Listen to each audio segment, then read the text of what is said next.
It's Legend over here. Welcome back, my friends. New week, new special battle. Don't forget, tomorrow we are getting Kale and a new update. So we're gonna have a video covering all the stuff there. And I invite you all to my stream on twitch.tv/legendarma.tv, where I'm gonna level up Kale and we're gonna see what he's all about, all of his stuff, how to play him. We'll learn him together, so you guys are more than welcome to visit that. As for today, special, and this week it's God of Death, Cromm cruach. Requirements, gameplay, and this battle is pretty epic, so get ready. Let's go. As you can see, all the specials requirements are pretty much the same. It's the same amount of critical that you'll need and the amount of critical resistance and counterforce. So 120 counterforce, 177 critical, and 173 critical resistance to be fully capped for this battle. And the same applies to the quick battle requirements, which is power, technique, 45,000 and 210. And you can start with only 90 counterforce. And that's about it for the requirements, very quickly. And let's face death itself. Let's roll. Battle against Cromm cruach is super epic, super intense, and he's a hard hitter, so make sure that your defense is on point.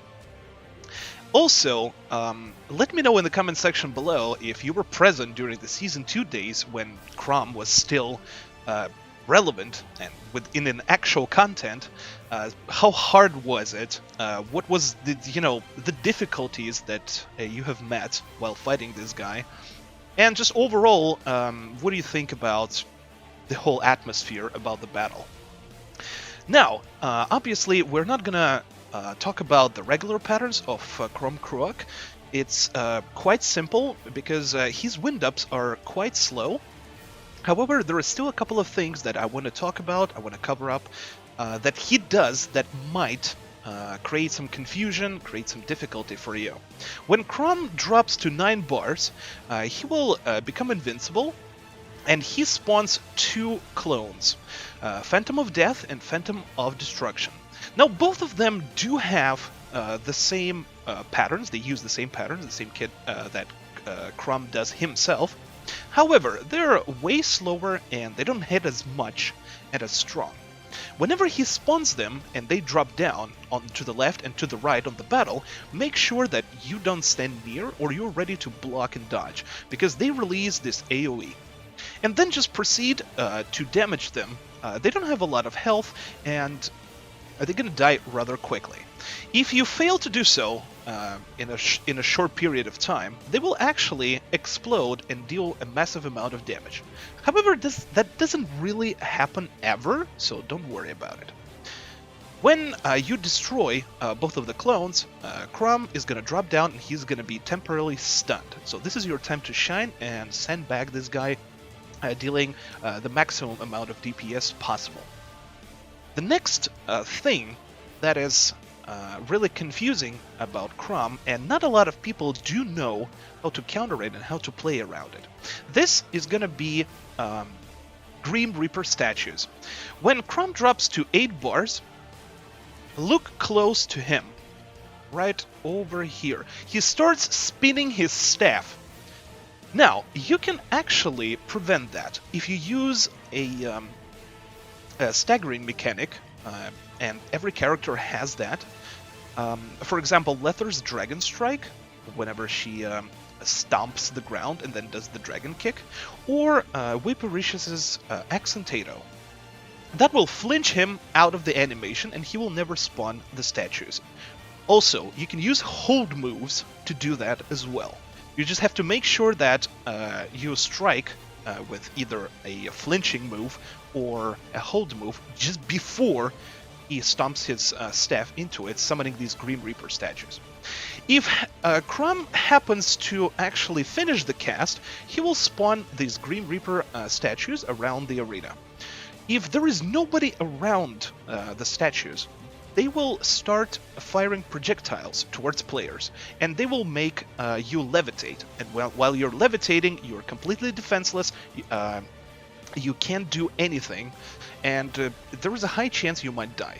Cromm also likes to do that to pair Grim Reapers with the Phantoms. So if you find yourself in a situation with the statues and the Phantoms, prioritize the statues first to negate the debuffs, and then swiftly deal with the Phantoms.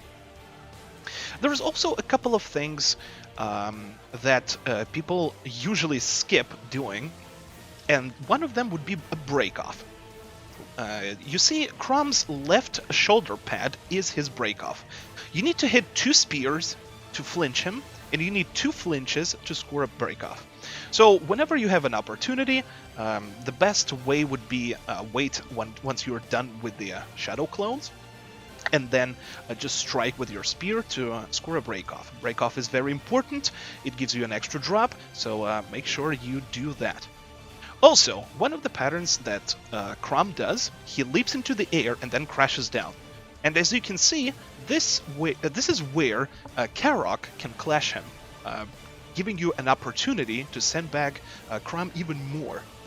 So if you have a Cruach, make sure to utilize this clash, and it's pretty epic, just like pretty much every Cruach's clashes are. Continue DPSing Cromm. He does use his statues at 5 bars as well, and in the video you will see that we actually, our Ira in the video in this battle, she uses her hold move right here, and she just interrupts his staff spinning, so we don't have to deal with the statues. Work on the Breakoff as well, and when Cromm reaches 5 bars, he will do this little laugh over here, and you will see a little red aura around him. This is where he gains a massive attack speed buff, so for the rest of the battle, he's going to be way faster. He's going to drop down whenever he's going to leap into the air. He's going to drop down faster, so timings are going to be different. So make sure you pay attention to what God of Death is doing, so you don't die basically. And then continue fighting, continue dealing with the Shadow Clone Jutsu, and the statues are not going to appear anymore. So just make sure you die as less as possible, because you would want to save your insta revival if you happen to die for the last phase, which is probably the most exciting, the most epic, and one of the hardest parts of this battle. When Cromm drops to his last bar, he goes into the air and he becomes invincible. This is where Sacrificial Phase begins. Now, offense in this phase is irrelevant. What is needed here is defense. So, what you want to do here? You want to survive. There are 3 different types of AoE zones that happen in the last phase. You need to survive 60 seconds flat. So, let's see what he does here. First of all, right over here, as you can see, these are little circles. These are delayed lightning strikes. So whenever they appear in a minute, a second and a half, a lightning is going to strike there. So make sure you don't stand in these, so you're constantly moving. 2 other types of AoEs that you're going to encounter are the circles. One of them is a filled circle, and the other one is an empty circle. What's the difference between them? Right over there, you can see, to the left and to the right, these circles are filled.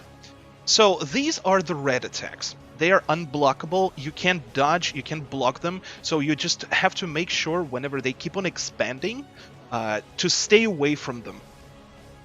And if you get hit by anything in the last phase, you're gonna receive super nasty damage, because your defense pretty much doesn't work in this particular phase. So you're just running around, making sure you dodge the delayed lightning strikes. You don't contact, like I did here, with the field circles over here. And this, like this poor soul over here, this cruach. And the last circle is an empty circle. You can actually, whenever the edge contact with you, you can actually dodge or block. As you can see, I dodge through it, and I can actually block through it as well. The other things you can't, so this is all about surviving and making sure that you don't die. If you die, it's fine. You can get revived, or you can use a Goddess Grace. However, if everyone dies in this specific sacrificial phase, battle fails. This is very unique to this particular boss, so make sure it doesn't happen, and you just survive a whole minute, and then he drops down, and he will be defeated instantly. So keep in mind to survive in this phase, chuck potions, use your transformation, iframes, and the pool, you can increase your pool of health as well, so it's going to be useful. And make sure that nobody dies. Once again, if everyone dies in the last phase, battle fails, just like in Redeemers. So keep that in mind. Also, if you have a crossgun Kai or a bow Kai, you guys can damage Cromm while he's in the air. Unlike Maka, if you remember, in the Sword Apocalypse phase, she's completely invincible. However, Kais can damage Cromm cruach when he is oxidating, when he's sacrificing himself. So you can actually make this phase way shorter. So just survive this. This is a super epic battle with a super epic OST. Enjoy your drops. Hopefully you will get some Masterpiece bracelet boxes and get some silver gold bracelets, and or a pouch that contains a very nice scroll. And this is pretty much it, covering special God of Death, Cromm cruach. Thank you so much for watching. This was Legendarma TV. I see you guys tomorrow in the tomorrow's video, where we're gonna break down the new update, and on stream, where we're gonna level up Kale from scratch. So make sure to join in, subscribe to YouTube channel, join Discord, and I see you very soon. Love you all 3000. Stay safe. See you later.